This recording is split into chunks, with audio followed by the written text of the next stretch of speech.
This is the Graceful Atheist Podcast.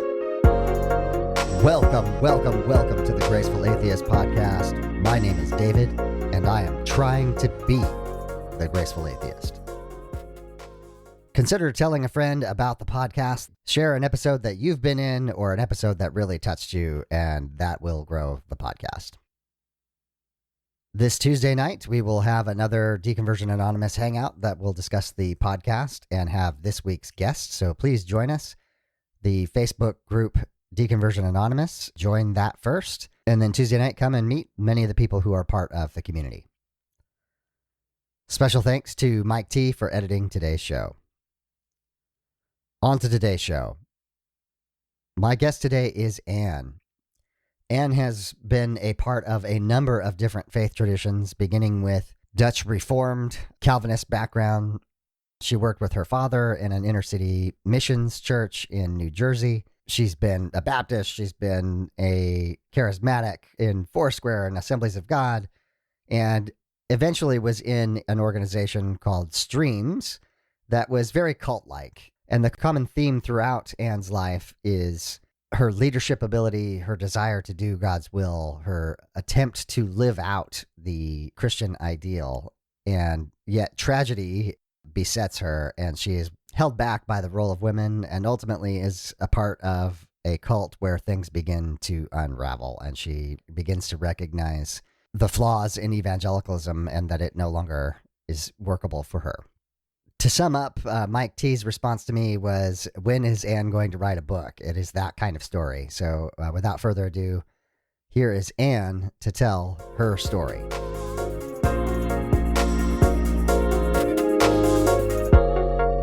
Anne, welcome to the Graceful Atheist Podcast. Thank you. It's great to be here, David. I appreciate you jumping on short notice. You're part of our community, Deconversion Anonymous, and I put out the call. I needed an interview, and you were right there.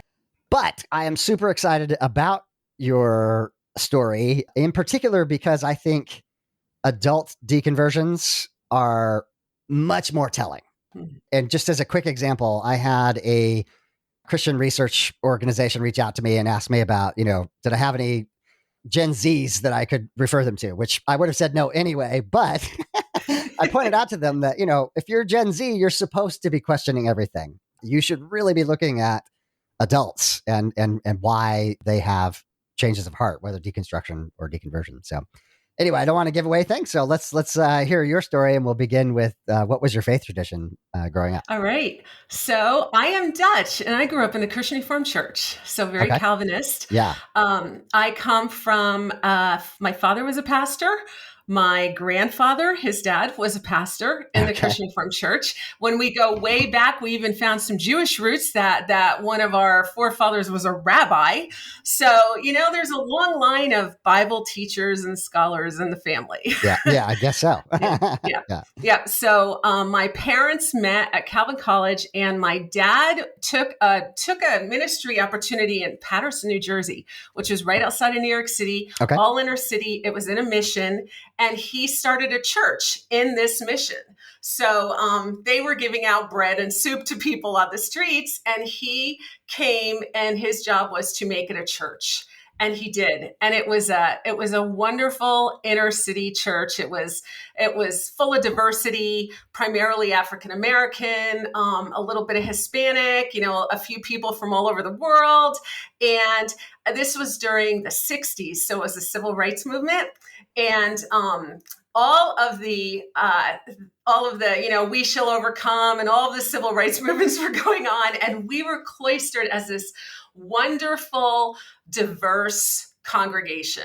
It was fantastic. I mean, my mom and dad were great. My dad was the picture of love and acceptance, no judgmentalism. He helped all who had needs. He was a fantastic preacher. He was just the real deal, and everybody knew it.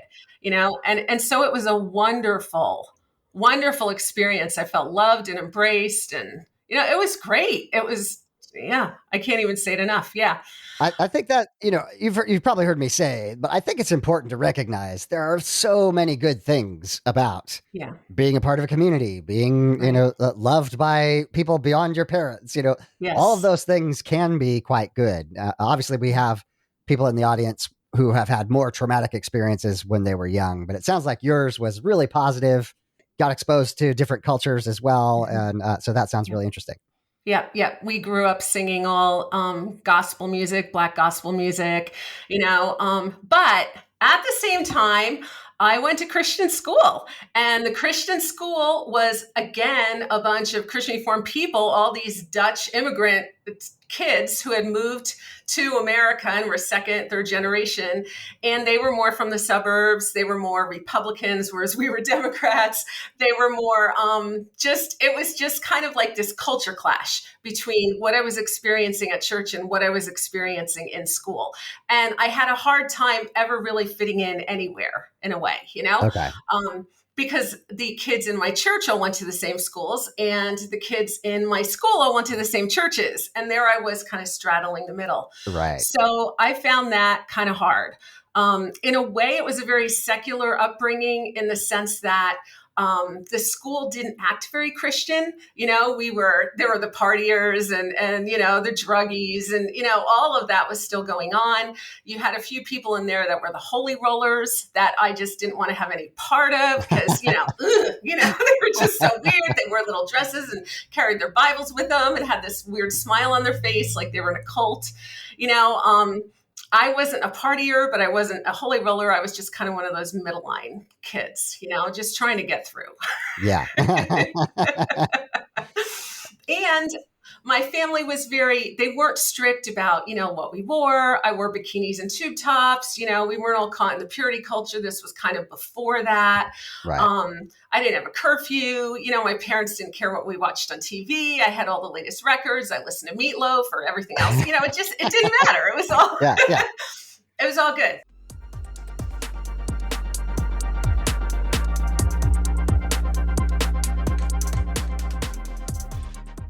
What time period are you growing up? Is this 70s or late or? I grew up I was born in 61. So this is 60s. the 60s Okay. and 70s. Yeah. So, I'm a total teenager during the flower power movement and the hippie movement and, like a little bit behind that. And it was, yeah.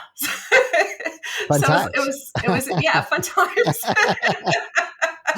Yeah. But, I wasn't, we read the Bible every meal. We had devotions after every meal. I know my dad would read the Bible after our dinner, and we'd all lay around in the floor and listen to the Bible stories and, talk about them and laugh about things like maybe God is set aside in Isaiah, like he's on the toilet. And that we thought that was the funniest thing. Yeah. We'd want to hear that verse over and over again. Crazy things like that. But I do think that the Christianity influenced my growing up in a few ways because my dad was absent a lot. There were a lot of needs, and he was, one of those pastors that met everybody else's needs and left it to my mom to raise us. Right. And, later on, he had to come to Jesus about that and, repented and we had a hug and, but that was hard because my dad was kind of more of my mom was the strict disciplinarian and my dad was the kind listener, right? The pastoral care guy. So I was more like my dad, and I was, kind of ADHD, a little bit out there. I was emotional, impulsive. And my mom, to her, to be a Christian, especially a pastor's daughter, was strict obedience. And I didn't fit that bill. So I got a lot of, it wasn't easy. Yeah. It wasn't easy on me. And, it's not till now that I look back on it and I go, oh, but then I just thought there was something wrong with me. I wasn't good enough. I wasn't perfect enough. I had to be a perfect little Christian, and wow, I remember this one example. I was 5 years old, and my little best friend from school came to church with her grandmother. Her grandmother was playing the organ, and she was sitting with me in the church pew, and they were having communion. And when the communion came by, we pretended to take the bread, and we pretended to drink the cup. And my mother read me the riot act. She was furious, and I was in such trouble. I was 5. Yeah, I mean, yeah. now she looks at it and she says, what was I thinking? But back then it was serious business and I had blasphemed God, Yeah, I think it's so hard because kids take those things so seriously, and Christianity in general is saying that you're a bad person. Like, I mean, Right. that is the message, and Right. when a kid starts to internalize that pretty young, that's not very healthy. Yeah, I didn't. I mean, I did, and it wasn't healthy. I did, have my whole Jesus acceptance when I was 4.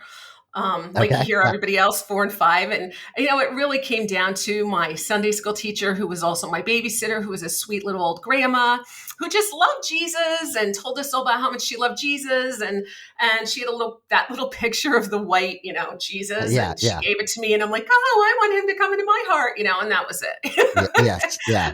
So, yeah, I had all of that going up, but I wasn't, I wasn't a holy roller. I just kind of got by with what I could get by with and did my thing. So Okay. that was my growing up years. In the Christian school, where you mentioned it was a little more secular, Yeah. but did you have Bible classes there? Was there a religious Yes. track that you had to Definitely. follow? We definitely had Bible classes. We, had chapels. All our songs were Christian songs. It was, it was Christian, but it didn't feel like beat you over the head Christianity. Yeah. It was just kind of like Christianity was part of it. And it was because it was more of a Calvinist kind of thing. It was more world life view.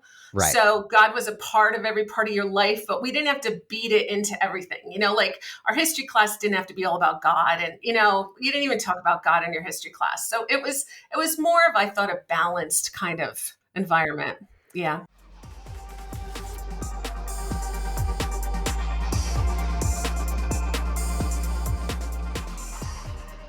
And then because a 5-year-old's not really capable of making that kind of decision, when do you identify the time where you decided for yourself that you wanted to be a Christian? I think that would probably, I did make profession of faith, which was also a CRC thing.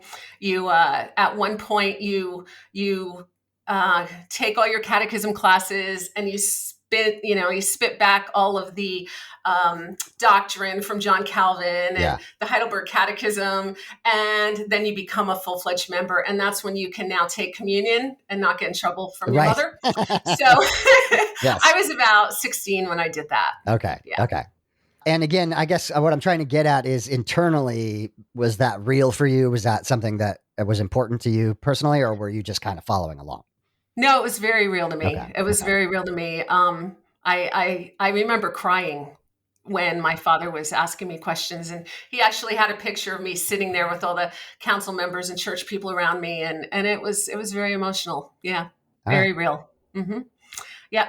So then I graduated high school and I wanted to go to decorating school because I was an artist. I just really loved decorating.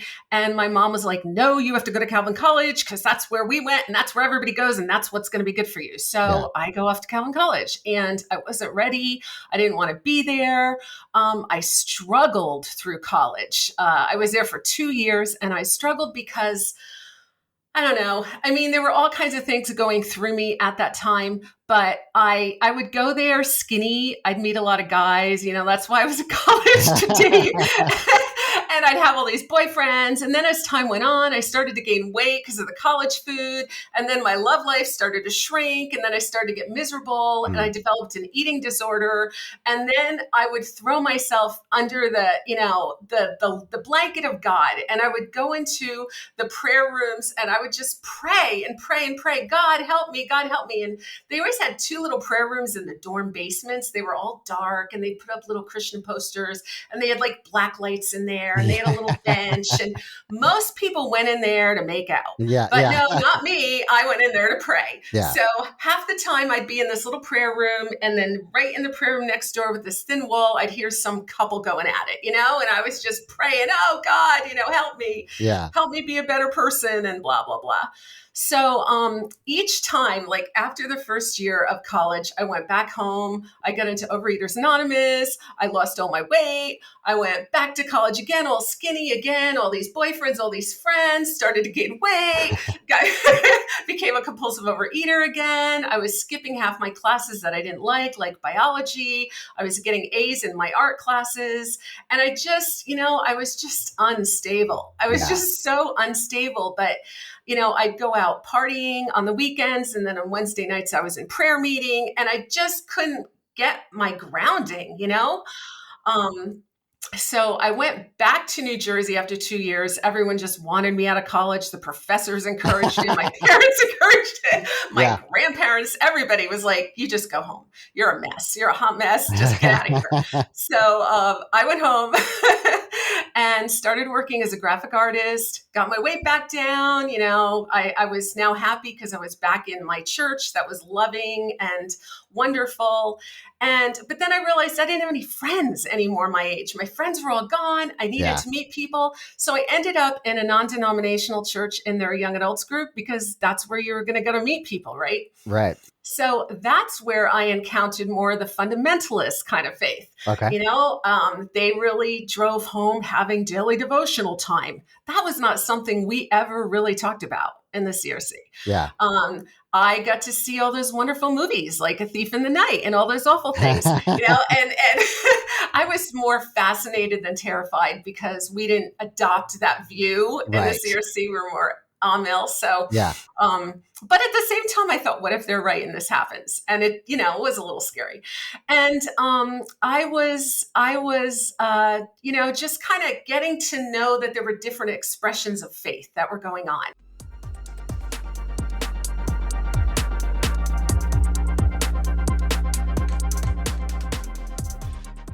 In the meantime, I met a guy through a friend, and he was a non-Christian, and I started dating him, and I fell in love with him. He was just the nicest guy. He was better than any of the Christian boyfriends I had ever had.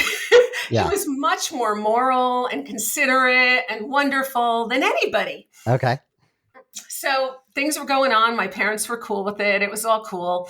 And then one day my grandparents came to visit, and this is my dad's parents. My grandpa was a pastor. My grandma was the most influential adult in my life. She loved me and spoiled me and wrote me letters. And, she came and she said, oh, no, you can't date a non-Christian.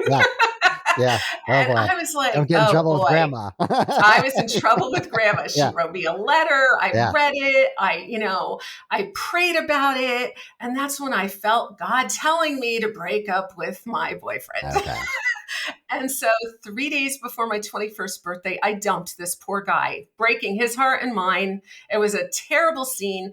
And all I could say to him was, it's because you're not a Christian. And which, wow, that really went over big with his mom. She was fit to be tied. And so I started digging deeper into my faith, and I was reading my Bible all the time. I started going through my dad's library and reading like Burkhoff and all of these Bavinck and all of these doctrinal, things. And I was studying doctrine, and I was trying to figure out what made me a Christian, aside from the fact that all I did was I didn't drink and I didn't smoke and I didn't blah, blah, blah. I didn't have sex yet, this kind of thing. So I was trying to figure it all out, and I was really miserable. And my dad said to me, when I am miserable, I serve, which obviously he did, because that's all he did. And so he got me involved in the church serving. And so I was running the youth group, and I was always doing the music and all this great stuff in church, but I got more involved. And at that point, the youth pastor at that time, and my father and my mother in one weekend all said to me, have you considered going to Reformed Bible College? And I was like, oh, that's where all those holy rollers went, like, oh my God, just the whole thought of it just choked me. Yeah. But 3 people said it to me in one weekend. So that must be God, right? I mean, obviously it's God.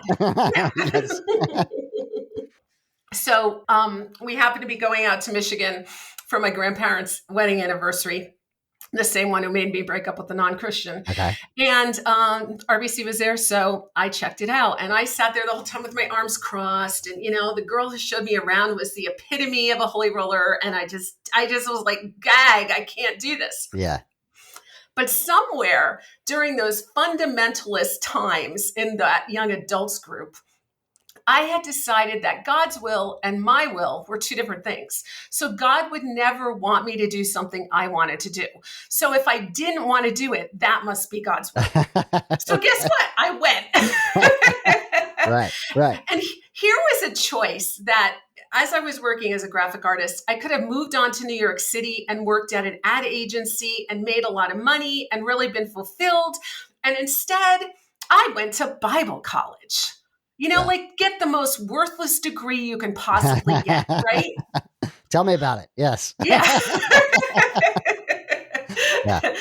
So for 3 years, it was a 4-year school, but I could transfer 2 years from Calvin. I managed to find some of the classes I didn't fail and transfer them over for credits. Okay. And I actually had a really good time in Bible college. I made some really good friends. I excelled in my studies. I had a lot of fun. I loved doctrine and theology. I ate it up. It was a really positive experience. Yeah. And I was really good at what I did. I had 3 professors pull me aside and talk to me. The first one was my sociology professor, who told me I was going to write books because she loved the way, my words were in writing. Uh-huh. I was like, wow, cool, And then another professor pulled me aside and said, you're so great at teaching. I'm going to, you're going to be writing curriculum materials. I'm like, wow, that's cool. Oh, wow. Yeah. And then the third woman, she was about ready to retire. She was 65. She was a very powerful woman. She pulled me aside and she said, I hate to tell you this, but you're a woman and you're not going to have any future in ministry. Oh, wow. Yeah. A moment and she said, you spoke the truth out loud there for a second. I know. She said, it's not right. It's not fair, but you've got nothing. Maybe you should go to Calvin College and get an elementary ed degree, And I was just like, oh. Because see, my dad always taught that women should be in church office. Yeah. My dad was advocating for that. And so here I am in this environment where there's so many of the guys there are like, no, you're a woman. You should be quiet, and they'd be speaking up in class and pontificating. And if a woman talked, they'd just like not even listen. I mean, they were all so high in their laurels. And I was bound to prove them all wrong, right? Right. But that was kind of a really moment of truth. I thought, what is there out there for me? Okay. Wow. Yeah. So interesting. Again, not to I think Bible college was a positive experience for me too. Same thing. Theology was, I just loved that. And I joke that the professors did too good a job of teaching basically critical thinking. And, so it's interesting, but the element of being a strong leader and a woman, that keeps coming up on people that I've been interviewing, and the struggle to know that that's something you're really good at, and that the systemic nature of the culture you're in is not going to allow you to do that. It must be really frustrating. It was frustrating, and I didn't take limitations well, Okay, I was going to challenge them every way I could, And I still had that youthful zeal. And so, yeah.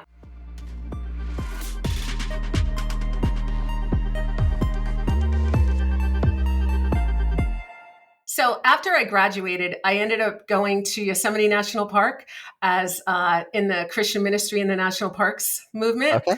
And I led worship in the campgrounds and in the little chapel there. For the summer, really fun, met people from all over the world. And at that point, there was a church in Boca Raton, Florida. It was a huge PCA church that contacted me out of the blue. They had seen my picture in the banner, which was the Christian Reformed publication. And so I was, in Christian Ed. And they said, would you consider being our director of children's ministries? So I didn't have any job lined up. They flew me out from California to Florida. They loved on me with the palm trees and the ocean and the pools. And I mean, it was gorgeous. And the key lime pie. And, they just presented their best foot forward to me. This was a huge PCA church that was following Willow Creek's model of evangelism. And, we were like really close over there to Coral Ridge, which was, Kennedy's church and the evangelism movement. And they were all tied in together. And so this was a huge church that had over 1,500 people at that time. That was like a mega church because that was a long time ago. Yeah. And 500 kids under fifth grade and under, that I would be responsible for all the programs. Wow. And I loved Florida and they treated me really well, but there was this clink in my gut that was like, I don't want to do this. So guess what? That must be God's will, right? Clearly. And I'm a woman and they'll let me do children's ministries. So I took the job, moved out there, and I was on the pastoral staff, with all the pastors, except that they'd all go out to lunch without me because they were the boys club. And I was just the woman doing the children's ministries. Right. And when I got there, the ministry was a hot mess. They had a woman before me was an elementary school teacher, and she didn't know anything about administration in a church kind of setting. So I took all my knowledge from Bible college, and I was good friends with my Christian ed prof there, and I'd call him all the time, and what books do I read? And I went and just revamped that whole program in a couple months. Like they couldn't get volunteers. I had 150 volunteers lined up. I had the nurseries running well. They were sterilizing all the toys. I had all the children's ministries running like a good ship, right? And then I decided, okay, now that I have this all done, now I want to really teach these kids to love Jesus like I learned to love Jesus. So I'm working really hard on that. And I'm using all my creative gifts and getting all this great worship going. And, I just thought it was just, I was just getting it going. Yeah. And at one point in one of the pastoral meetings that I was in, I said that to the senior pastor. I said, I really want to see these kids get a little better education. We've been using this same curriculum a long time. I'd like to change that curriculum. I'd like to embellish these programs. And he looked at me and he said, that is not your job. Your job is just to get volunteers. Oh, wow. I was like, whoa. Whoa. He goes, I just want you to keep those kids out of the service. That was it. Oh, man. Yeah. And I was just stunned. I mean, my mouth was hanging open. I'm like, I don't get it. I mean, first of all, growing up as a preacher's kid, and my dad, the way he was, I could suggest anything. And my dad would say, hey, that's a great idea. Let's do it. Yeah. This guy, he just pummeled me in 1 second flat. Well, I was going to, I've always been going around denominations. I was going to an Assembly of God church on Wednesday nights for their Wednesday night service. Okay, just to give me like different. This kick of the Holy Spirit. When I was in college, I should mention this, I was going to a charismatic Christian Reformed church. So I had gotten, a real full picture of what it was like to, worship and experience the Holy Spirit and pray in tongues and, all that stuff. Okay. So I was going to this Assembly of God church, and this woman was sitting next to me that night. This was just after it happened. And I didn't know her. I didn't know anyone there. She looks at me and she says, God tells me that you work with children. And God tells me that the senior pastor just took the wind out of your sails. And I'm just like, no one knew me there. I was towns away, and she says this and I just start crying, and she prays with me and I thank her. She says, God says he's on your side. This is, and I'm okay, good. So I go back feeling a lot better. And the senior pastor calls me in his office and he says, he says, I've seen you sitting out there with my secretary crying once in a while. I was adjusting to living there and stuff. And it was so different being in this huge all white. There was one black woman in there. She was my friend. There's all white, and coming there in this high wealth situation, coming from this little inner city place, So he says, I think this isn't the right place for you. Oh, he said, but yeah. And I'm looking at him and he goes, I want you to think about that. And it was time for Christmas vacation. He says, you can stay through June and then we'll find somebody else. We won't mention it to anybody. I said, okay. I go home. I'm thinking about it. I'm praying about it. I come back after Christmas and I go into the Sunday school classroom and all these women come up to me. Oh, I hear you're leaving. Oh, no. And I was like, what? First of all, I had the morale so good there that they gave me a money tree for Christmas. They rolled up $20 and $50 bills and put them on this tree for me. They loved me. And they're like, you're leaving? And I didn't even know what to say. Come to find out, the senior pastor had gone to the women's group of 150 people and announced it. Oh, no. Wow. Yes. And from that point on, I was lame duck. So from January through June, they took away my office. I had an office with all the other pastors with windows and beauty. They stuck me in the closet behind the sanctuary all alone. Wow. I had no voice. I had no ability to do anything. The only thing good about being over there was a piano. So I just play the piano all day because I had nothing else to do. It was humiliating and horrible, I think what's particularly fascinating about this is that they recruited you. Yes. Yes. What were they?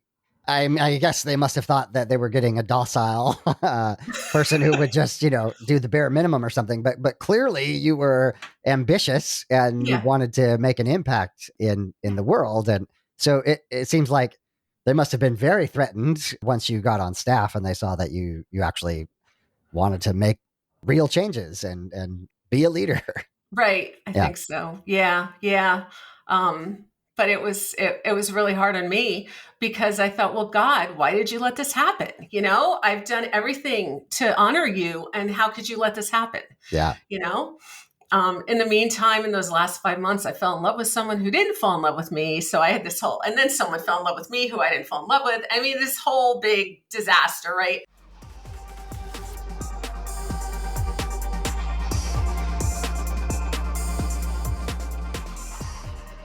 So I go home in June with my tail between my legs. I went back to Michigan, actually. I didn't go home to New Jersey, and got back with my old roommate and went back into my old charismatic Christian Reformed church where, I loved them there and just kind of puddled for a while. Okay. Then I got a job at RBC, the School of the Holy Rollers, where I didn't even want to attend. They hired me as admissions coordinator. They made a job for me. They said, hey, our director of admissions needs help. You're here, you're dynamic. I think you could go recruit. You've been to school with all these people, the school. And so I had the dream job. I mean, this was my dream job. I get to fly all over the US and Canada, all on their dime, stay in these hotels, eat in restaurants. I talk to churches and pastors and youth groups and schools, Christian schools. I loved it. The director of admissions was also working on this whole program called Students Serving Students, which was where you'd get some of the students and you did music and drama and just programs for youth groups. Okay. And I was all about that because I was all into the music and drama and the art and stuff. And so we started leading a lot of worship in the school, and I was looking for a revival like I was experiencing at church. And we do these great programs out, all over the place.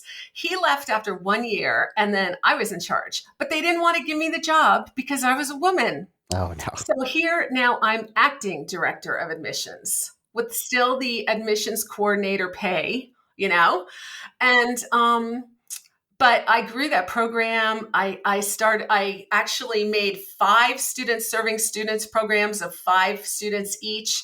And I sent them out to all kinds of local churches. And then we'd go on like trips to Florida for spring break. And, it was so cool. We were in Florida, Colorado, British Columbia doing these things. And, I loved it. I was in my element. I was preaching, in these churches, not their sermon, but I was doing my own style of preaching. And I felt like I was thriving as a woman and the perfect dream job, Yeah.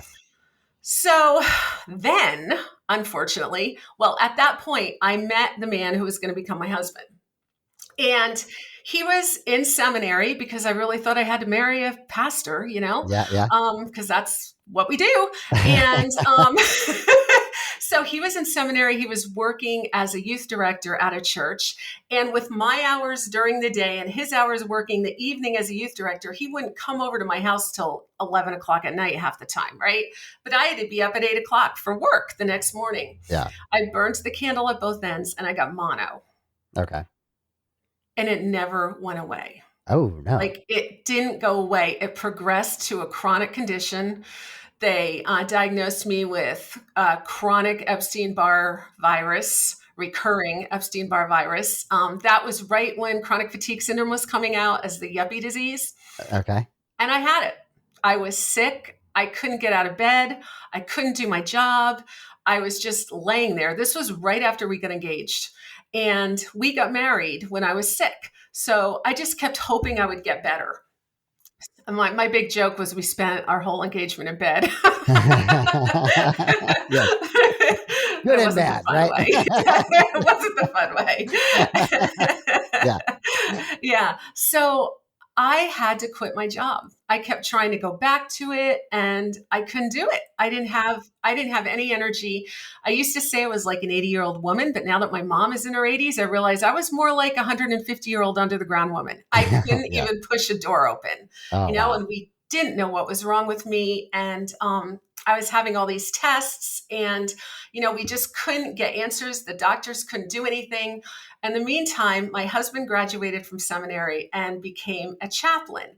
And he was going through CPE, Clinical Pastoral Education Program, and he was working in a hospital. So he would go to this hospital all day and be with these sick and dying people. And then he'd come home and look at his wife, who was basically sick and dying and we didn't know what to do with me. So that was really stressful. And again, I was like, God, where are you? I was preaching your word. I was out there ministering. I had a great prayer movement going on. I was praying with all kinds of people. I was seeing miracles. I thought, and I was just like, why did you bench me? You just benched me.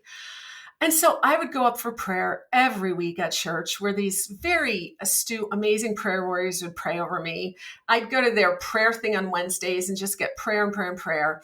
And I never got healed. Nothing ever happened. I never felt better. And people started giving me quote words from God like, the joy of the Lord is your strength. And I was like, I can't even freaking lift my head off the pillow. The joy of the Lord is my strength. Yeah. But I was like, okay, I'll try to be more joyful. Maybe that's going to heal me. And then someone said to me once, your husband, he's behind you in leadership because you're so bold and outgoing and he's quiet. And, I think God is trying to suppress you so that he can raise your husband up. Oh, wow. Wow. Yeah. And I believed it. Yeah. And then I'd hear things like, God wants you to be a human being, not a human doing. You have to learn to just rest in God and not always be doing something. And, that's probably where you're getting your self-esteem. And, God doesn't want this. And so people would just throw those things at me. And I took it all. Yeah. I'd go to healing services at different churches. I'd see people supposedly get fillings in the shape of a Holy Ghost, and I couldn't get out of bed, and I'm like, I don't get it. Why, God? Why did you bench me? Yeah. We were pretty much starving because my husband in CP wasn't making any money. I was living off my disability. Thank goodness we had that. And rent was really cheap back then in the middle of the inner city of Grand Rapids. But we weren't making ends meet. And my husband and I were fighting. He was going, CPE has a way of stirring up everything in your past. So he's got everything stirring up in his past. By the way, he's a preacher's kid too. And it's all stirring up and everything's just getting out of hand. And we're fighting and I'm sick in bed and life is just hell. We can't pay any bills. And he's thinking we can't pay bills because I'm spending money. And I'm like, look, we don't have any money coming in.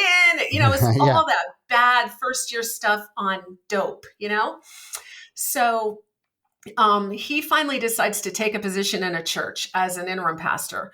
So there's this church in Michigan. We go over there. He takes it. I don't go to church a whole lot because I was just too sick to go to church.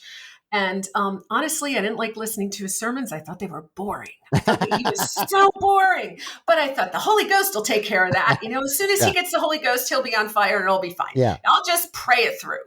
I was such a magical thinker, David. I mean, when my parents told me Santa Claus didn't exist, I didn't believe them. I used to look for him. I mean, I was that person that knew that God could do anything that I asked, And I was not losing faith in God, even though I had gone through bad church experiences. I was sick. It was all, I could do it,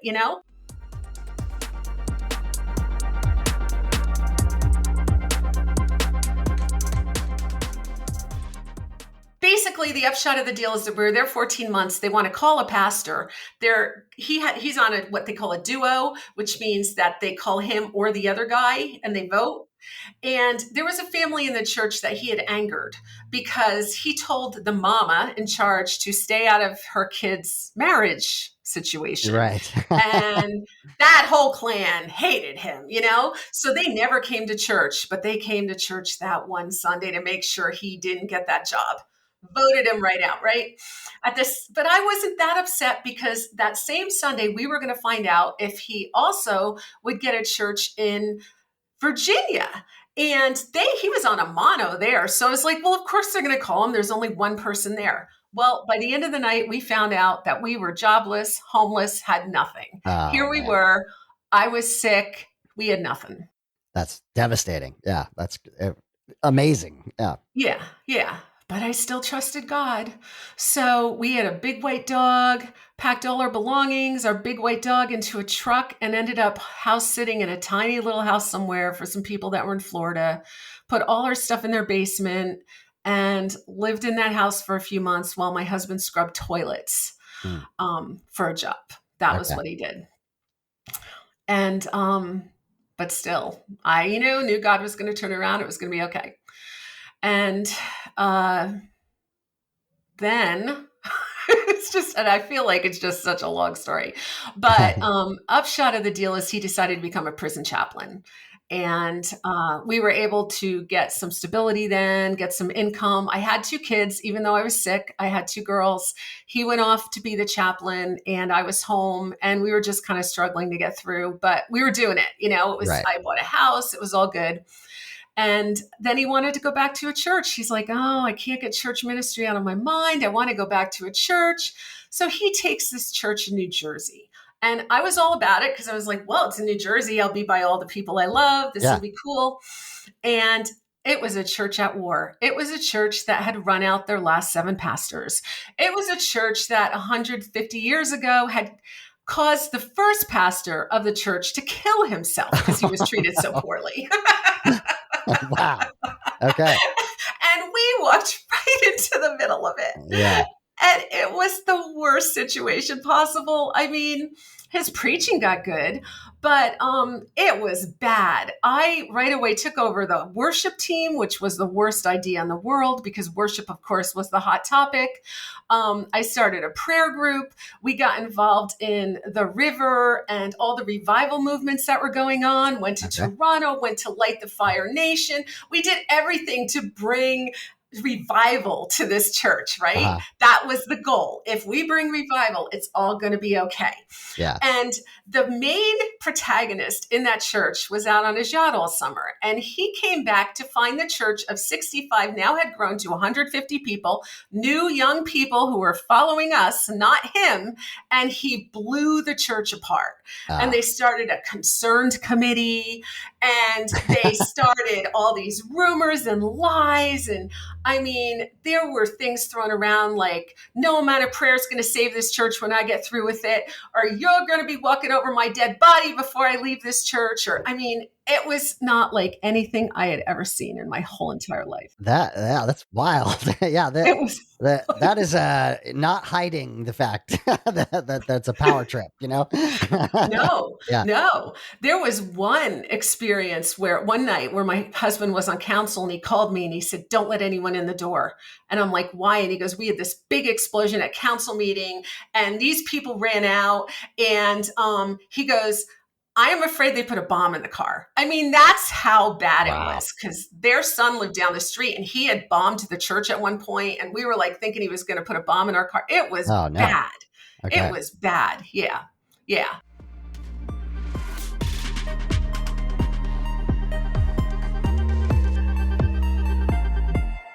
During that time, too, I got involved with Streams Ministries. They were doing courses called Hearing God 101. And I was like, we need to go to this because we need to hear God, because we're, I was doing Jericho marches around the church. Pastors were coming and blowing their shofars. Every charismatic leader in the community was on board. It was crazy. If anyone we had gathered the priests and prophets and apostles from the whole area, and they were praying on our behalf, Yeah. So, nothing happened. Those people ran us out. Oh, no. Yeah. Ran us out. Yeah. My dad, he was so optimistic. We used to call him every day. Guess what happened today? What happened? And he'd be like, what happened today? And we'd tell him, and he'd go, I can't even believe it. So, but he always had something positive to pray. And then one Thanksgiving, I was home and he had nothing to say. Absolutely nothing. And I was like, whoa. It's over. This is a bad sign. It's a bad sign. I had this dream that I lost my youngest daughter in the church, and I was flying all over looking for her. And I went into this bathroom full of kids, and this kid snuffed a candle up my nose, with burned me. And I heard what I felt like was the audible voice of God say to me, do not lay your children on the altar for this church. And that was it. I was out. Yeah. But I had laid my kids on the altar. I was praying all day and sitting them in front of the TV. I was fasting. I was skinny as a rail. I was, I was going to save this place in prayer if it was the last thing I did. Yeah. And at that moment, I just stopped it all. I just stopped. My kids became my top priority. Fortunately, they were still very little. And I gathered them and we went to a vineyard church and left my husband at the church to preach and make the money. Right. Okay. And those people were mad. Ooh, they were mad that I wasn't there. And what about my tithe? Where was my tithe going? And, my husband was like, she doesn't even have an income. What are you even talking about? Right. So it was about 6 months it took my husband to be able to pull himself away from that. In the meantime, I had gathered a really good group of friends at the vineyard and fit right in. We loved it. Our kids were all friends. We were in this community again. And then Tom just joined me there. And we felt welcome and loved there. And then they asked us to stay and plant a church because we had such a good, community going. And we just said we couldn't. We just were tired. We were just beat up, Yeah. Beat up. I mean, I told you a very abridged version of what happened in that church, but you got to trust me. It was the worst thing ever. I believe you. Yeah. One guy said to my husband, he goes, you know what? They want you on that cross up front. It's just, they're not going to be happy until they have a pound of flesh.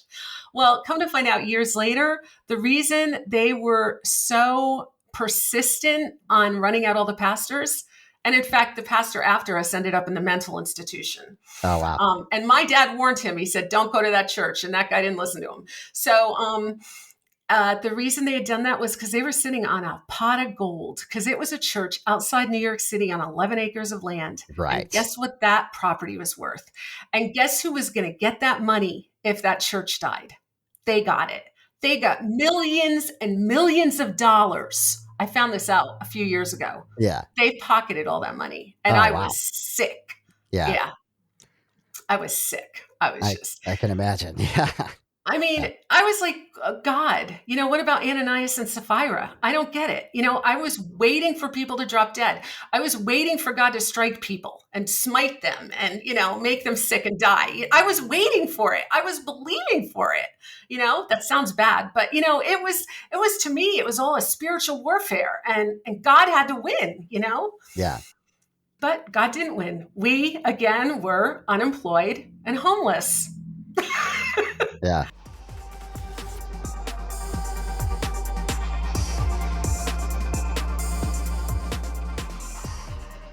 So we ended up going to Massachusetts, living in a little half a duplex.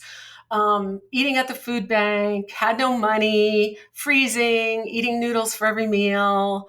I was homeschooling the kids. They were like 3 and 5 at that point, so young. Okay. And it was kind of horrendous. And then my husband finally got a job, and it paid like $18,000 a year, and we still didn't have any money. Catholic Charities brought Santa Claus, the real Santa Claus this time, to our house for Christmas and gave our kids toys, and we got involved in a Foursquare church. So now we're going to a Foursquare church. Yeah, you're hitting all the bases here. Hitting all the bases. I had been to every kind of church, right? We'd been Baptist for a while, everything. So we go to this Foursquare church, and the pastor, I try out for worship team, and the pastor is all about worship, and he doesn't let me in. And I'm like devastated. I'm like, why? Yeah. And he goes, I don't know. I just didn't feel it was God. And I was just like, God, now you're not even going to let me lead worship, or play the keyboard or anything. And he left. The pastor left a few months later, and they got a new pastor, and tryouts were again. And I got on, and I was on the great worship team, and we were having so much fun and great community. And that pastor came to visit the church, and I was nervous as all get out, because I'm like, oh crap, here he told me I was no good, and now, I'm playing, and I was a wreck. Well, apparently I was not the only one on the worship team that felt that way. And, but that pastor during worship kneeled on his face and repented and started crying. And he got up to preach, and he said, there were people I kept from using their gifts, and I was wrong. And that just touched me, that really touched me, that he was repentant enough and good enough to do that. Right. All right. So long story short, now I'm going to those Streams Ministries things. They're having now Hearing God 201, which is Understanding Dreams and Visions, and then another course. And I'm taking these courses, and I always had dreams and visions, and I want to grow in all my charismatic abilities, because I didn't get that in my CRC background. Yeah. And John Paul would pray for us all and give us words. And I started having dreams about streams. And lo and behold, someone gave them a mountain in New Hampshire to come to New England, and they were going to form a prayer mountain, 24 hours of prayer and worship. Streams was going to come out. John Paul was going to come out. And I was like, I got to be a part of this move of God. I got to be. And I was having words and dreams, and I started emailing them to the ministry. Pretty soon I was talking to John Paul. Pretty soon he gave me a job. I was like, oh my gosh, I got a job. But my husband is like, no, I am not leaving my job for ministry. There is no way we're going to be homeless and unemployed yet another time. Right. And so my husband and I are fighting, and I'm like, but this is a move of God. I have to be a part of it. We have to do this. And my husband is like, no, not unless I get a job in New Hampshire with this same company. Well, it took him about 8 months, but he got one. And we moved up to New Hampshire, and I was so happy. I was like, oh my gosh, we're going to the promised land, and I'm dancing and jumping, and finally I'm going to find my spiritual calling. It was really hard for me to be married to a pastor who he didn't have the same leadership abilities as I did. His was different. He was more of a team leader. He wasn't the dynamic preacher. He was more quiet and subtle. He didn't do things the way I thought they needed to be done. And we clashed over that because I was frustrated. And he'd be like, you should be the pastor then. And I'd be like, they won't let me. I'm a woman. It was hard. I bet. And he finally gave up his credentials because our marriage couldn't handle it. It was marriage or ministry. Yeah. Wow.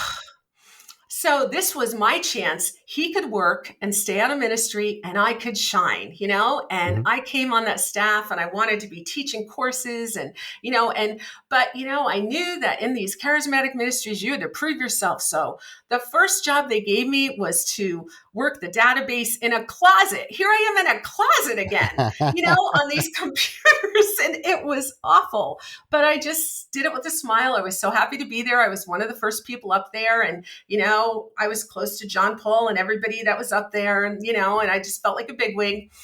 And And one day someone came in that wanted to move there. There were always people that wanted to move there. It was like God was calling everybody in.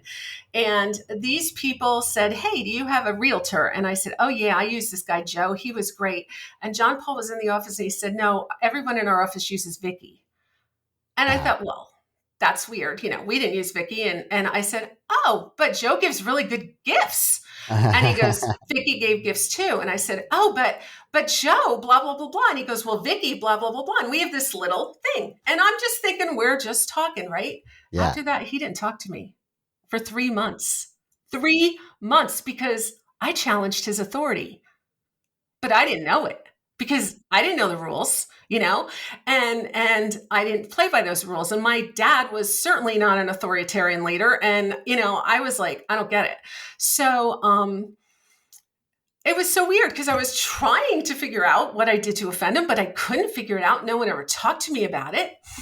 And then one day we were at this fireside chat. He would do these things called fireside chats. We didn't actually have a fireside, but he would sit there in the room with all of us and we would kind of gather at his feet, so to speak, and listen to his great wisdom from God and all his words from God. And he said, God tells me not to speak to people sometimes in order to punish them.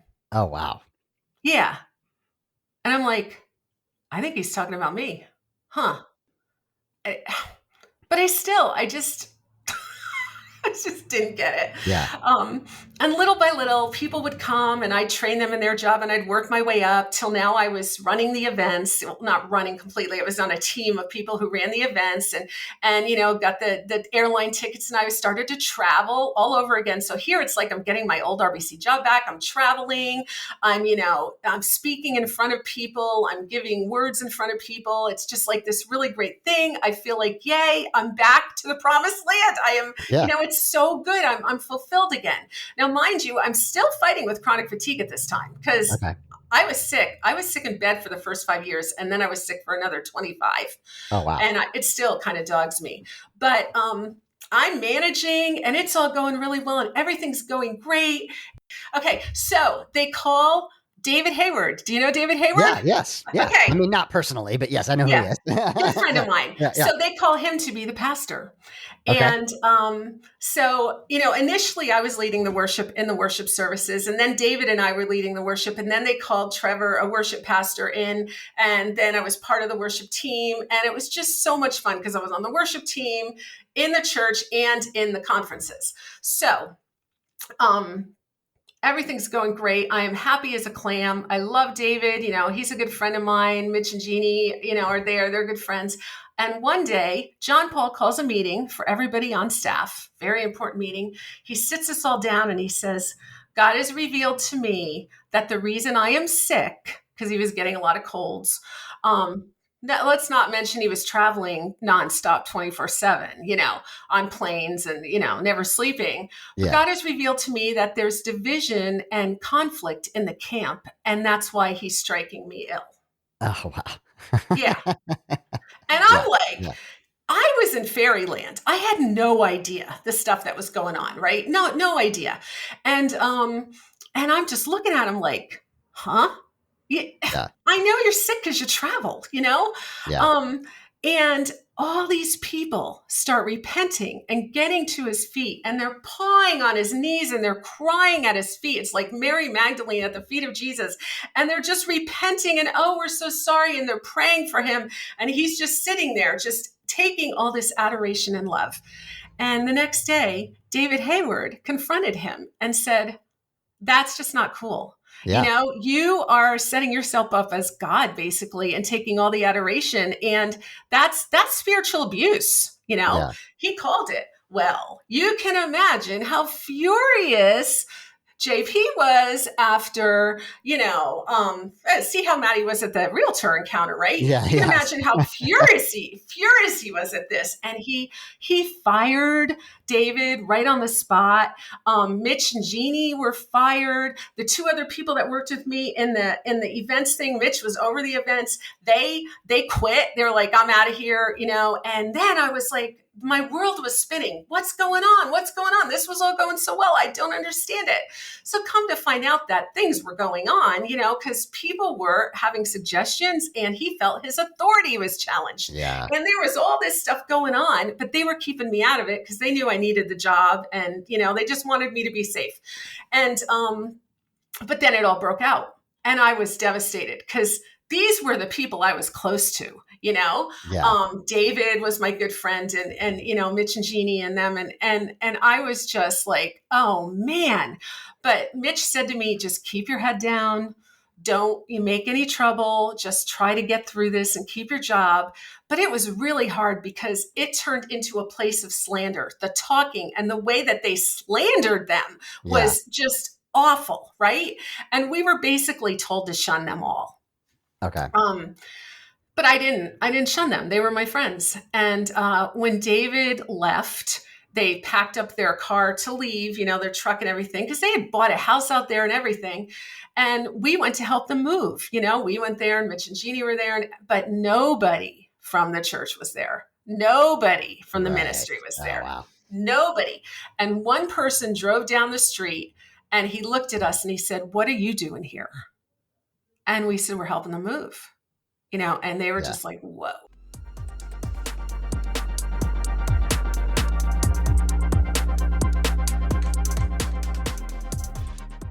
So it wasn't long after that John Paul said to me, "Well, we need a new pastor. Maybe we should look at your husband." Now, in my husband's mind, he's like, there is no way in hell I'm going to get in the middle of this rat's mess. There's no way. Wise man. Yes. There is no way. But he didn't want to come right out and say that because I was working there and he didn't want to jeopardize my job. So we went out for lunch with all of them and they kind of got to know Tom and talked to him. And Tom was just not biting. He was biting on nothing. Yeah. And, the 2 days later, John Paul meets me in the office by the copy machine, and I'll never forget it. And he said to me, "Yeah, so that was very interesting going out to lunch with you." He said, "Your husband is probably at least 1 or 2 years away from being able to be in ministry." God's told me this. God has shown me that he doesn't know how to lead. He doesn't know how to be a leader. And that's the reason that you're getting fat, because I was gaining weight, lifelong struggle. Goodness. Yeah. This is the reason that your husband isn't in ministry, and that your children are damned. Your children are damned. Man.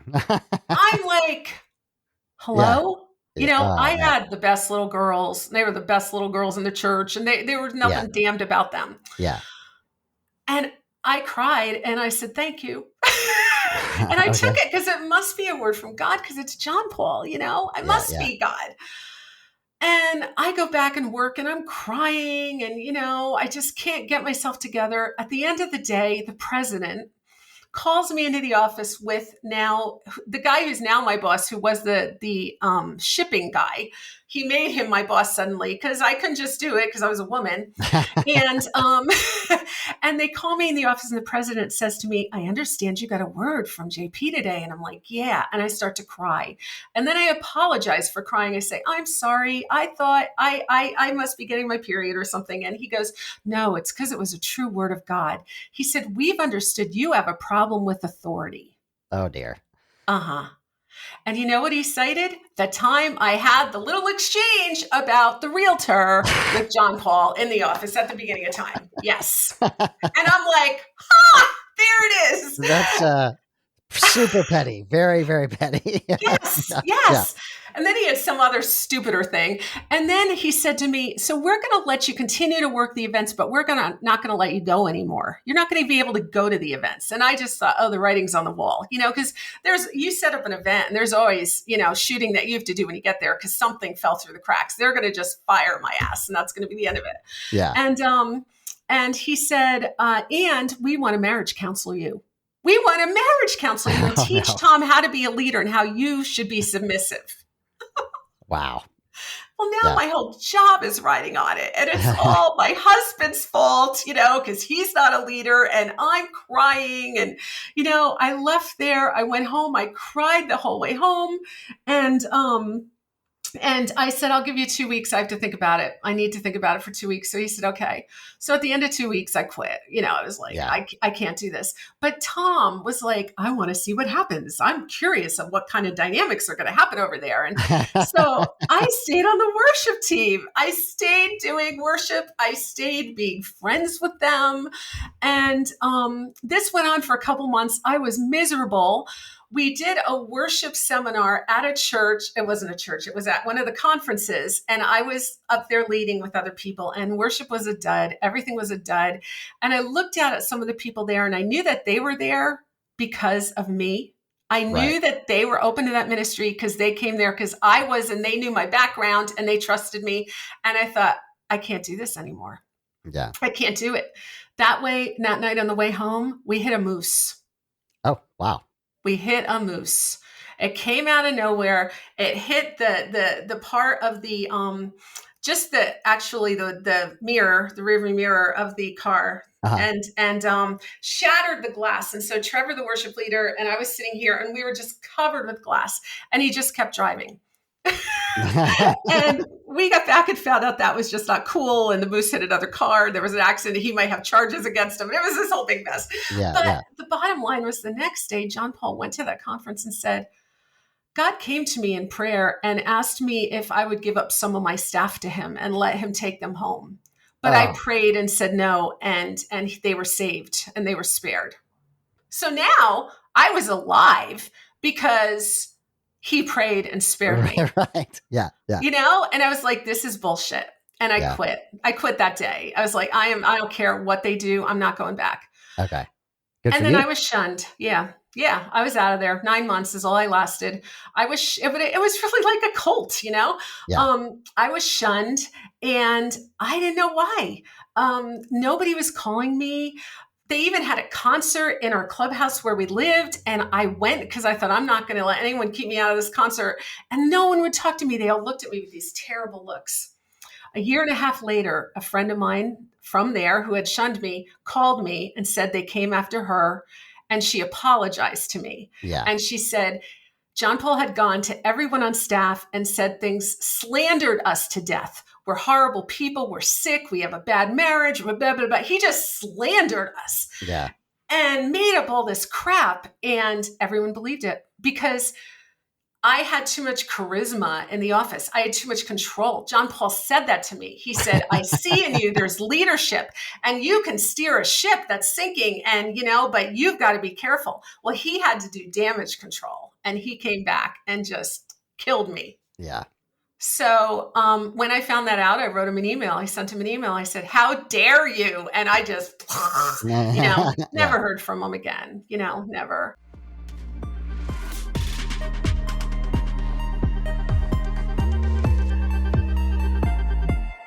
Yeah, so that was the end of that. We ended up moving to North Carolina. My husband started again in ministry in a church. It was a church plant that had been dying.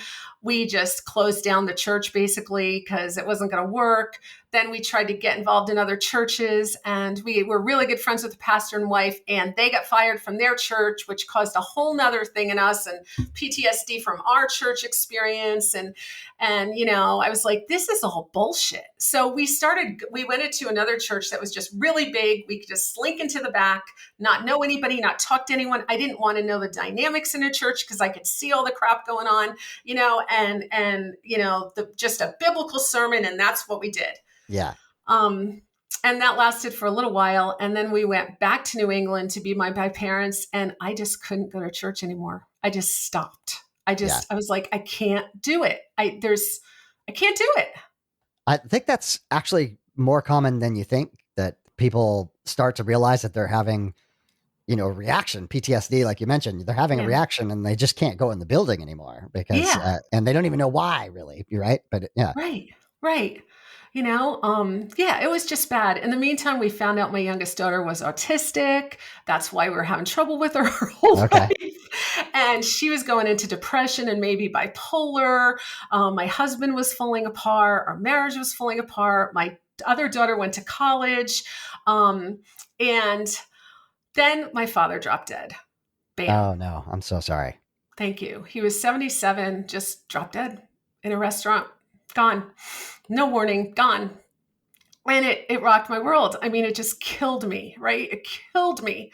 And he was the picture of all that was good and true and righteous. And I still believed in God. I still believed in the goodness of God. I just couldn't go into the church, Yeah. And then my father was taken away. And then I couldn't hear from God anymore. I couldn't worship. I couldn't hypnotize myself with the piano. I couldn't do anything. Right. I was just floored. A year after that, I decided to go to art school. And so I was getting my master's in fine arts, and I was learning great critical thinking skills. I mean, if you want great critical thinking skills, you go to art school with a whole bunch of people from different backgrounds and everything. And it was just a fantastic experience. And during that whole thing, I was working on my art. I was working through my dad's grief, grief for my dad and all his ministry and all my background and all my church stuff. And I just was working through all that. Great opportunity to work through it. But a year after my dad died, my aunt, my dad's sister, found out she had ovarian cancer. She was like a mom to me. She was the one who took care of me in Michigan. And we went through this suffering of watching her just die. So we're still grieving my father. Now we're grieving my aunt. And then my best friend called me and said she had stage 4 breast cancer. Oh, and I'm man. like, oh, Guy. And she was someone that I'd go to visit every year in California for 3 weeks. I'd get out of the winter here and, just I could be myself there and have fun. And so she's dying.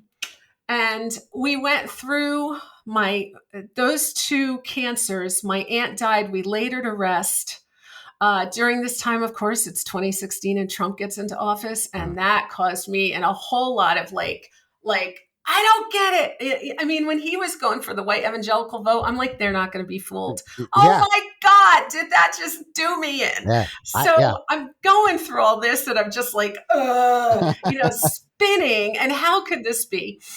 And then my sister dropped dead. My little sister, 53, dropped dead of a heart attack. And that killed me worse than my father. I mean, plus my mother was a wreck. She almost died of heartbreak in the first few weeks. And I couldn't even, by this time, I'm just spinning. I lost my dad, my aunt, my sister, my friends dying.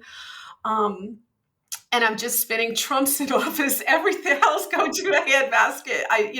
The stupid COVID comes, right? My daughter gets COVID the first week it comes. I'm having headaches. I find out I have high blood pressure, which right away makes me think I'm going to die like my sister. I'm in this existential crisis. I can't pray. I can't talk to God. I can't do anything. And then I find out I have a brain tumor. Oh my! But it's called a pituitary adenoma, and it's a tumor on your pituitary gland, and it's operable and it's usually benign. So they're like, "We'll just watch it." Well, they watched it for 6 months. Just one thing. They said it's growing rapidly. You have to have brain surgery. So they go in and give me brain surgery during COVID. 2 weeks later, I have a gallbladder attack that puts gallstones in my bile duct, but I don't know it because I don't want to go to the doctor because it's COVID and I just had brain surgery. So I'm crawling around on the floor for 4 weeks, just crying and not eating until my husband says, get to the doctor.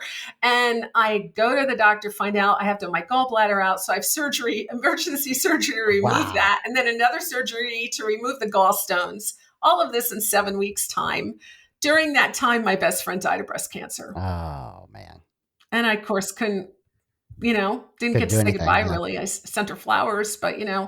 And I'm just done, just like done. Can't do a thing. Just done. And I'm not even praying anymore because I'm like, what is the use? Nothing is happening. I don't get it.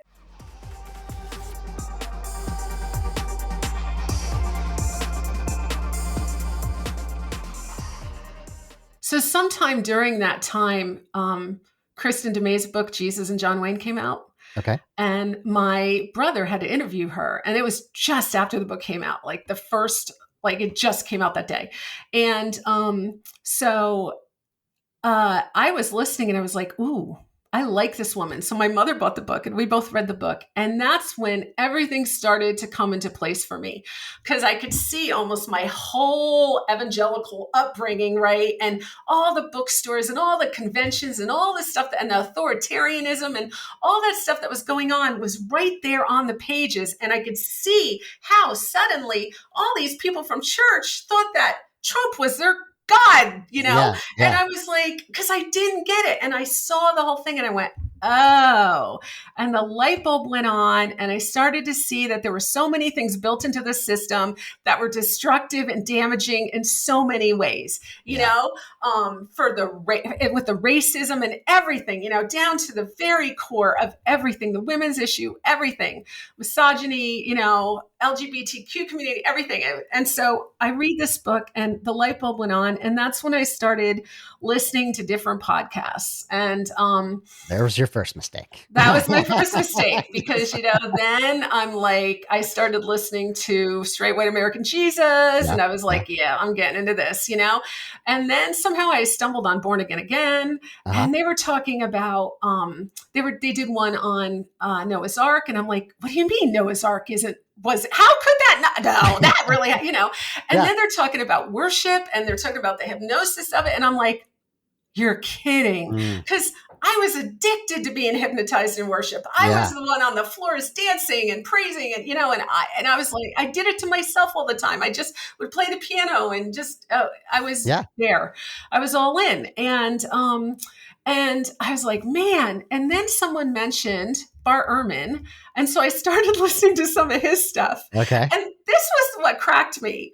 It was when he said, the Gospels, Matthew, Mark, Luke, and John, weren't actually written by Matthew, Mark, Luke, and John. Right, and I went, what? I thought that they were, this was, I thought this was God's infallible word, inerrant, and that these were eyewitness accounts, and they weren't. Yeah. And then what's to say that anything they say is true? And then I just started listening to everything and all the deconstruction stories, and I found you, and I found other people, and I just gobbled it up. After my sister died, I was listening to podcasts, but they were all about near-death experiences. I was listening to that stuff and all these new age podcasts. And as soon as this happened, I flipped and I started listening to all deconstruction stuff. And, that's where I am now. Okay. Wow. Yeah, that's that is a lot. It's a lot. Again, I am very sorry for the grief that you've suffered. Obviously in the last several years of all the people that you've lost, but grieving the ministry as well, that you had clearly the desire to help people and to, build community and help people thrive. And that opportunity just kept being taken away from you. So that is a grief process of that loss as well.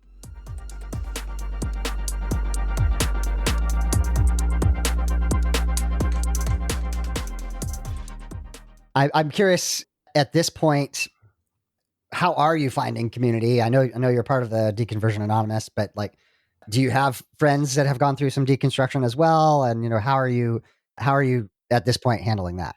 I do. It's kind of amazing because in art school, I developed a really great community, right? And then when we moved to this old house, this old homestead, and in this community, and it was a very embracing town where everybody has these old primitive homes, and they started having parties. And, I was invited to all their parties and we just became friends with everybody. And then in that party scene, we became friends with this group of musicians. And this group of musicians totally took us in when they realized that I was a musician too. And, they took us in. And there was a couple in there. In fact, the guy is downstairs helping my husband put a water heater in right now, that had also been raised in the Christian faith and been doing worship leading forever. And they both had deconstructed. Okay. And so we were introduced to each other as pastors' kids. And we were looked at each other like, oh, crap, Right. I'm But not going to like this person. yeah, I'm not going to like this person. Yeah. But we ventured through and got to know each other and found out we had this similar deconstruction story. So, we get together with them every 3 weeks and we just laugh and talk and, and That's look great. at all the ridiculous things we once believed, that we don't anymore. So I actually feel very much like I have community. That's awesome. That's awesome. Yep. And then you've mentioned a handful of podcasts and the book, Jesus and John Wayne. Yeah. Any others? And I'm not talking about this one. Any other podcasts that you'd recommend for someone who finds themselves in a similar situation like that has helped you? Well, first, let me just say that I was in the Lasting Supper, David Hayward's group forever. Okay. And I think David Hayward is a wonderful deconstruction. He's just wonderful and he's great and he's the real deal. And he's a good friend of mine and I love him to bits. And so, well, maybe you can introduce me to David and we can get David on the podcast. So, okay. David, if you're listening, open welcome. So, well, I'll talk to him. I already texted him this morning and said, "Is it okay if I say your name in the story?" And he's like, "Sure, go ahead." Yeah. So, David, I would definitely recommend David. I have been listening to, I think, Deconversion Anonymous was another podcast I was listening to. I listen to on YouTube Harmonic Atheist, because I like to listen to their stories. Sometimes I'm listening to, MythVision, depending on who he has on there. Okay. That's helpful. Anything Bart Ehrman, I've listened to a lot of debates, between Christians and Bart, and, those have been kind of interesting. I love on YouTube Dark Matters 25 or whatever. I love that all the animation, Holy Koolaid. I just kind of search around. I think there's one now, ex-evangelicals. And I always have this crazy list going on because I listen to the podcast when I go to sleep. And then if I miss something, I just re-listen, So some of the podcasts, they have to be not too dynamic. Like, I don't think I could listen to myself going to sleep because I'm just like, Yes. But there's so much out there on YouTube and podcasts. Well, that's great. And I really appreciate you telling your story. I think what's really important that people hear is how dedicated you were, how often you tried, it wasn't like, I think the evangelical response to deconstruction is, these weak people, at the slightest, difficulty, they're out. And it's like, clearly that was not the case. You struggled through a lifetime of attempting to do ministry with hurdles put in your way the entire time. So I thank you for that honesty. Thank you for being on the podcast. Yeah, my pleasure. Thank you for having me. Final thoughts on the episode. I can't help but hearing Anne's story as tragedy, that she wanted so badly to do God's will and she felt gifted and she was trained to be a leader, and yet the role of women in the church consistently limited her and ultimately led to shunnings and being kicked out of churches and being rejected by the very people who said that they loved her. And then the physical aspects of her life as well, the chronic fatigue and ultimately at the end there, brain tumor and a gallstone and just all of the physical ailments that she's had to go through.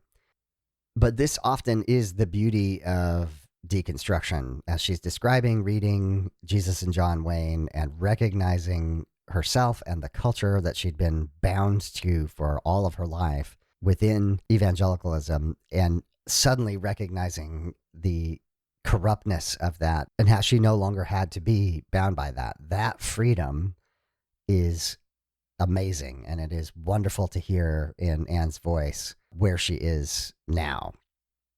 Last week's guest, Ursula, and this week's guest, Anne, have a lot in common in that they are very big personalities, very strong leaders, and they happen to be women. And being forced to, in Anne's case, stay in education, and then even when she got the role that was specific to children's education, she was limited in what she could do there. There was just constant limitation. I can't imagine the level of frustration that must create for a person who is as gifted as both Ursula and Anne are. It also astonishes me that the church at large, evangelicalism specifically, is trying to do things with one hand tied behind their back. They're stopping 50% of the population from truly 100% participating, and that just astonishes me from a logistical and tactical point of view. It's dumb on every single level, and it's horrifying and abusive on many other levels. And I am just brokenhearted to hear how Anne had to deal with those limitations. In a story of astonishing things, the most astonishing thing for me was her description of the Streams ministry and John Paul. Anne had the offhand comment of it was cult-like. I don't think it was cult-like. It was a cult. That is the definition. An overbearing leader who demands loyalty and a level of obedience and subservience that has nothing to do with Christianity, has nothing to do with leadership. I'm really glad that Anne got herself out of that scenario. That sounded really, really bad. So in any scenario in which you find yourself with a leader who is demanding that level of loyalty, it's time to get out. I want to thank Anne for telling her story. She has quite the story to tell. I agree with Mike T. You should write a book, Anne. As soon as you write it, I'll buy it. So, and we'll promote it here on the podcast. Thank you, Anne, for telling your story with such truthfulness and passion, and your big personality comes straight through, and thank you for being on the podcast. The secular grace thought of the week is related to, but not directly about Anne, in that I mentioned at the beginning of the interview that I had been reached out to by a Christian media organization that was doing research about Gen Zs and deconstruction. And I've been struck by this really ever since I went through my own deconstruction and deconversion, that the focus has always been on the 20-somethings who are leaving the church. I don't want to be anti-scientific here. Of course, the statistics are going to be much, much, much larger for people in their 20s because, as I said, when you're in your 20s, you're supposed to be questioning everything. When you're a teenager, you're supposed to be questioning everything. That is, by definition, what young adulthood is. What I think is much more interesting, and what I think the church has ignored to their peril, is what are sometimes called the duns, adults, 40s, 50s, 60s even, that have lived an entire lifetime within the Christian frame and who subsequently deconstruct and deconvert. That is a much more telling canary in the coal mine that seems to me is being utterly ignored.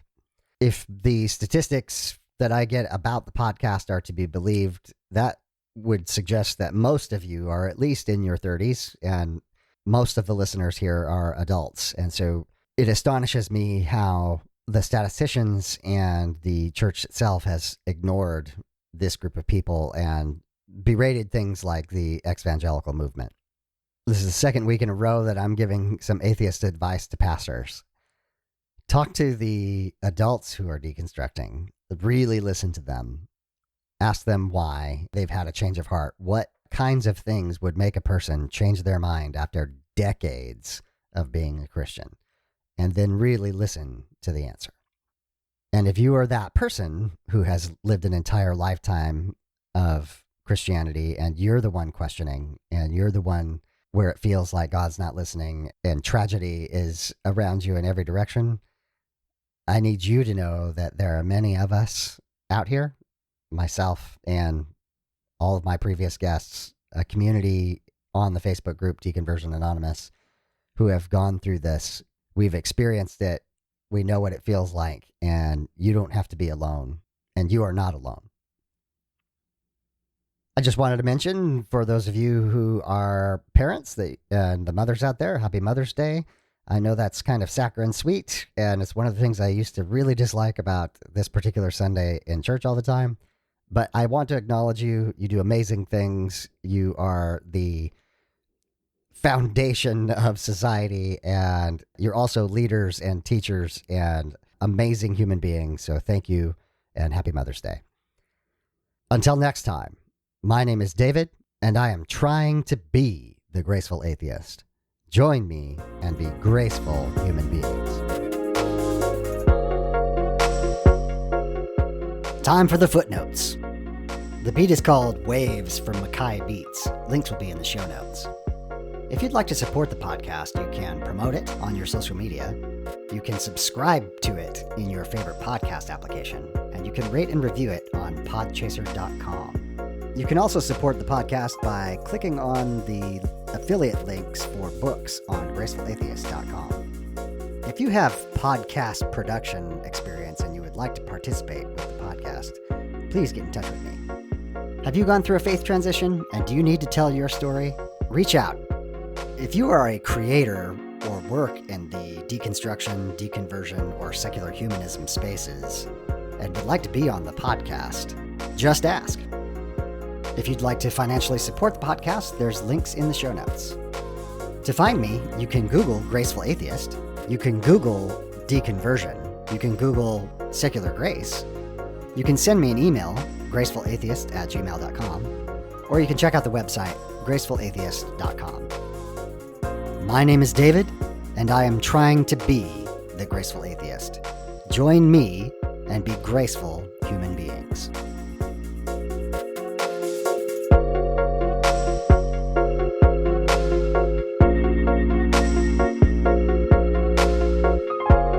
This has been the Graceful Atheist Podcast.